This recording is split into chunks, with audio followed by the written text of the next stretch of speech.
So during these years as a woman and manager, have you had to give up anything? Have you noticed more barriers of any kind of obstacles because you are a woman different from your colleagues? You know, I think when I look back at my career, I felt, you know, it wasn't necessarily a disadvantage of being a woman to be picked. But then once you are in a position, you are facing maybe different kind of challenges. So first, I'm also a mother. I have family. And it was not always easy to reconcile work. There are certain pressures. I felt certainly the pressure throughout my career, you know, from the workspace, and I had to fight to keep also time and space for the family.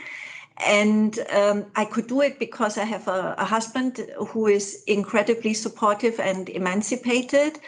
But you need that. I had this environment that helped me, but the pressures were there. And I think this is probably still today often a choice for a woman. You know, do I pick career or family? What do I do? I remember at the beginning of my career, I was, for example, always opposed to quota because I figured, you know, when you are an energetic woman, when you are engaged, you are noted and you can be really given a chance to succeed. But then the challenge is really when you pick up these chances, then the real fight begins. So right now, I think quotas are something that help women also moving forward. And I think we need to be very aware that it's not just the selection, but then also living it every day that is really the challenge. Mm-hmm. Of course, of course. And well, this year, Women's Day, which we'll celebrate today, has the slogan "Break the Bias." It is possible to imagine a gender equal world. Can you imagine a world free of bias, stereotypes, and discrimination? Do you imagine? You know, I have a rich imagination. I can imagine it.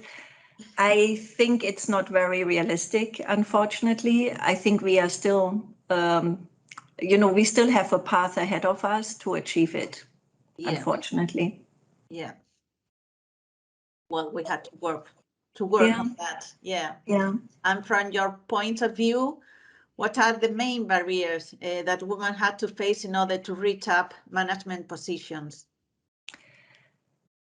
I guess it's a combination, you know, it's a combination of you have own doubts. And I see that also here in the office, you know, we have obviously male and female employees, but I see that female employees tend to question themselves much more.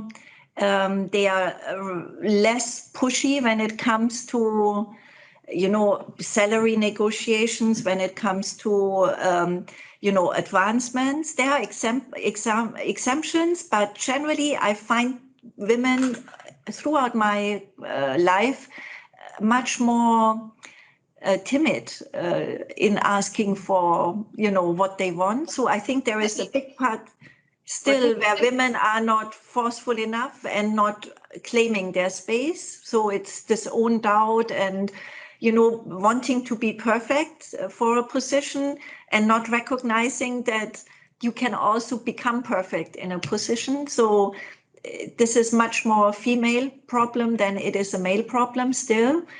I think there's still the work-life balance. If you want a family, I think that weighs probably slightly more still on women. And I still think there is a certain male network, you know, while there are women networks and female support groups popping up, and obviously the quota debates, all this works in favor. There is still, we are not yet there.